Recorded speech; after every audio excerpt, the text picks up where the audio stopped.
अच्छे, मगर स्टूडेंट्स कहते हैं कि अमर सर के पढ़ाने का अंदाज ही है कुछ और। नमस्ते सर। नमस्कार नमस्कार। सर मैं पूछ रहा था जो हमारे टेस्ट होते हैं तो जिनमें जो मतलब एक चैप्टर आ रहा होगा, दो चैप्टर आ रहे होते हैं, तो हम रिवीजन कर पाते हैं कि ब्लैक करके नोट्स पढ़ दिए, डीपीपी कर लिया। लेकिन जैसे आज हमारा मेगा टेस्ट हुआ या बीच में से कोई टेस्ट होते हैं तो सर हम उसमें रिवाइज नहीं कर पाते पूरा सिलेबस। तो मतलब रिवीजन किस तरीके से करना चाहिए जो सारा कवर हो जाए?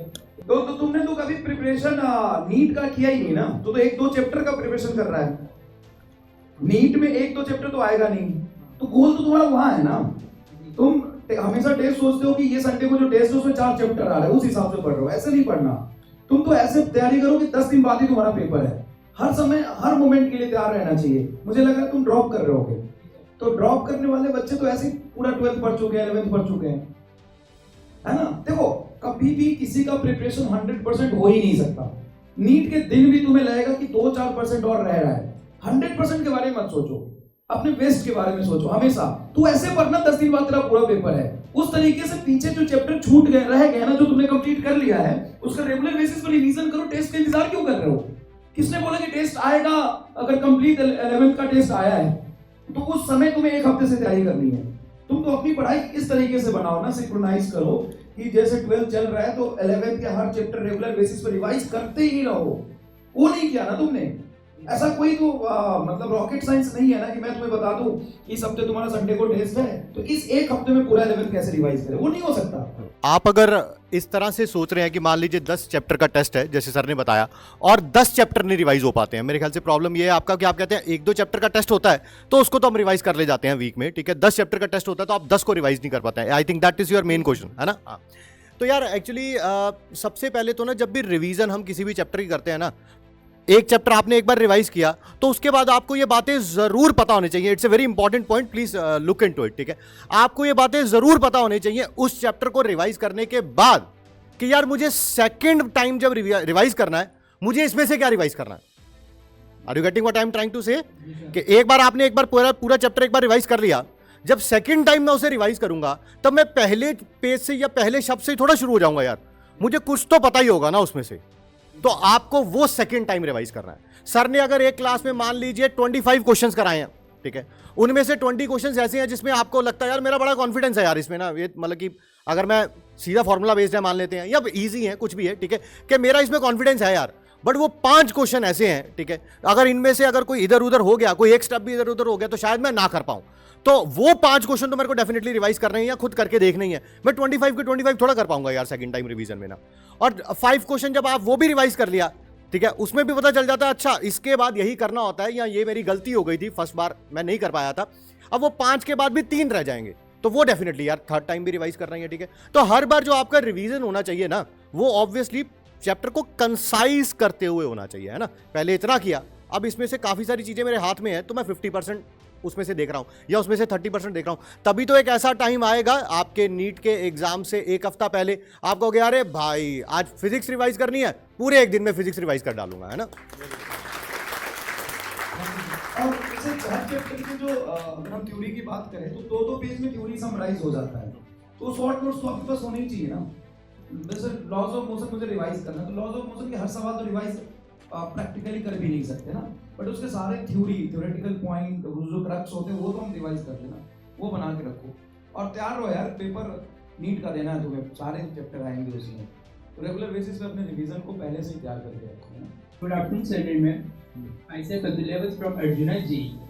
सर एक प्रॉब्लम होता है कि जैसे कि हम लोग पढ़ाई करते हैं, जिस समय हम लोग वो चैप्टर पढ़ते हैं तो उस समय हम लोगों के सारे क्वेश्चन एकदम कंसिस्टेंटली एकदम डेडिकेटेड से हम लोग कर लेते हैं, लेकिन वो जब चैप्टर खत्म हो जाता है उसके 2-3 महीने के बाद हम लोग उसको रिवाइज करते हैं तो सारे क्वेश्चन उस तरीके से नहीं लगते हैं।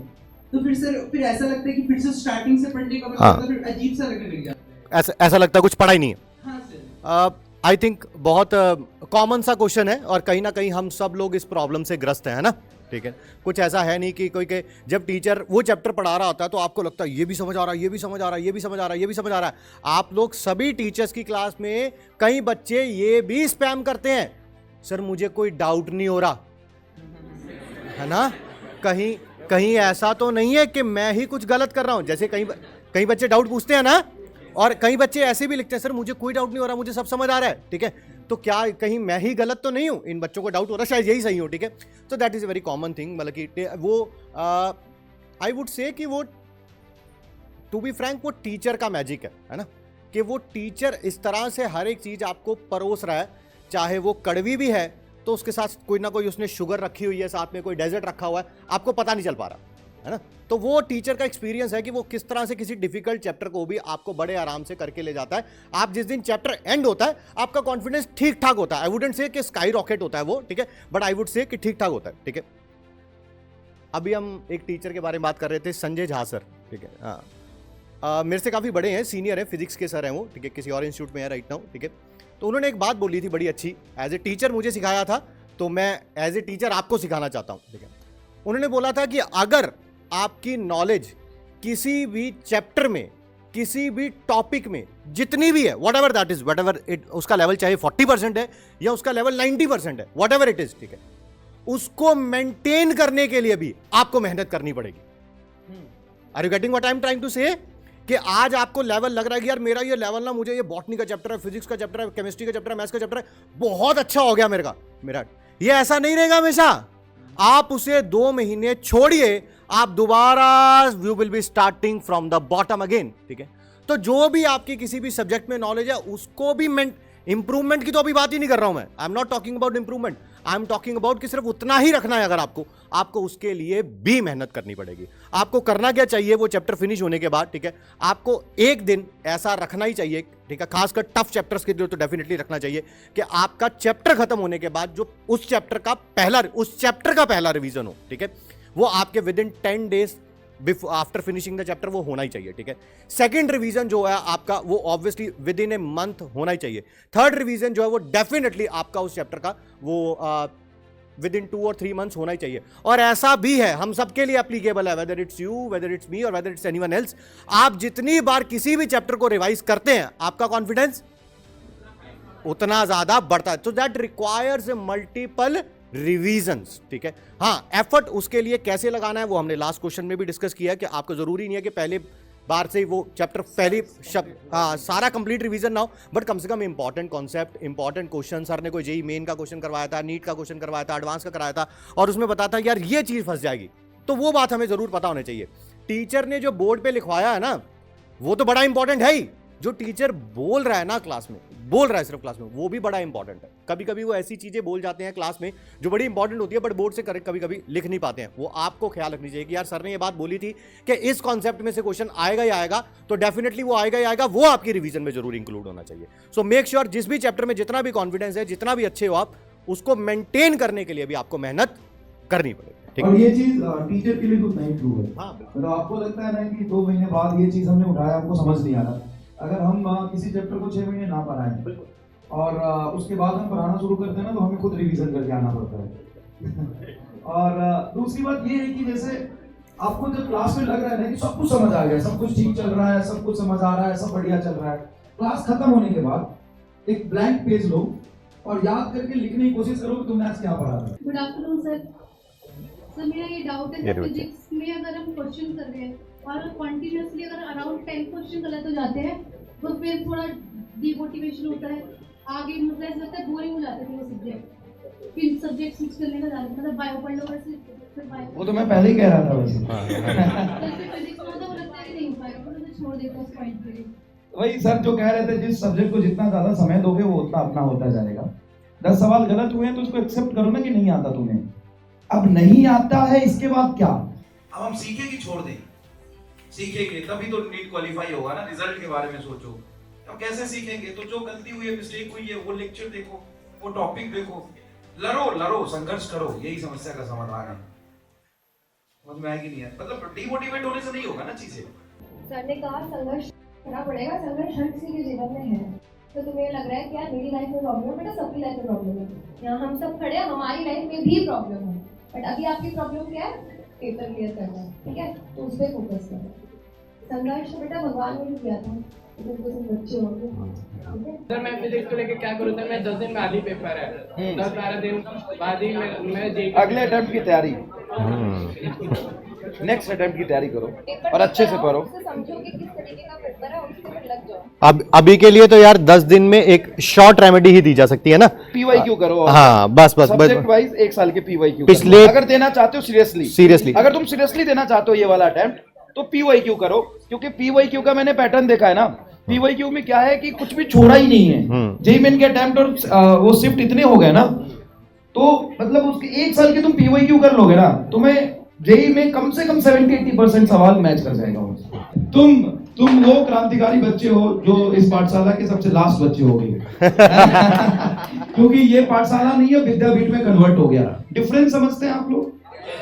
डिफरेंस समझते हैं? थोड़ा बहुत बात कर लेते हैं। देखो क्या है कि जो फिजिक्स वाला कोचिंग है, मतलब जो भी कहते हो आप इसको, संस्थान है, इसमें हम लोग एक प्योरली यूट्यूब पे पढ़ाते हैं और ऐप पे पढ़ाते हैं जो 100% ऑनलाइन है। जो सीरीज चलता है ना, यूट्यूब पे लेक्चर्स आते रहते हैं और ऐप में हम लोग पढ़ते हैं, ये ऑनलाइन में चल रहा है, ये अलग वर्टिकल है। दूसरा है हमारा पाठशाला, जिसमें सेंट्रलाइज क्लासेस चलती है। यहाँ पे आप हाइब्रिड मॉडल है ना, यहाँ पे आपको डाउट फैकल्टी होते हैं, डाउट बताते हैं और सेंट्रलाइज क्लास चल रही होती है, वो पाठशाला है। और इस साल हमने ओपन किया था, बहुत सारे बच्चों को नहीं पता होगा, विद्यापीठ है ना। विद्यापीठ 100% ऑफलाइन है और ये स्टार्ट किया था हमने 2020 में, लास्ट ईयर।